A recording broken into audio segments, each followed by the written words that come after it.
Hi வெனஸ்டேயோட routine வந்து பார்க்கலாம் வாங்க. தம்பிக்கு வந்து இன்றைக்கி சப்பாத்தி தான் பிரேக்ஃபாஸ்ட்டுக்கும் லஞ்சுக்குமே. அதுக்கு வந்து சைடிஷ் வந்து பார்த்தீங்கன்னா கிரேவி தான், செமி கிரேவி தான் பண்ணியிருந்தேன். ராஜ்மா கிரேவி தான் பண்ணியிருந்தேன்.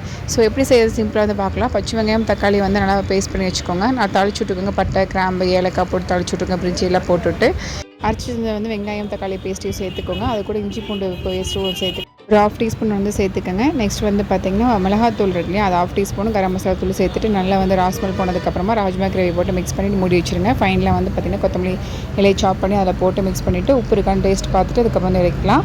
எம்மியான ராஜ்மா கிரேவி ரெடி, சப்பாத்தியும் ரெடி. தம்பி வந்து ஃப்ரெஷ்அப் ஆகிட்டாங்க. சப்பாத்தி சாப்பிட்டு வந்து ஸ்கூலுக்கு கிளம்புறதான். ஹஸ்பண்ட் கொஞ்சம் வெளியில் போயிட்டாங்க. நான் தான் போய் வந்து ட்ராப் பண்ணிட்டு இருந்தேன் ஸ்கூலில், அதனால் கொஞ்சம் லேட் ஆகிடுச்சு.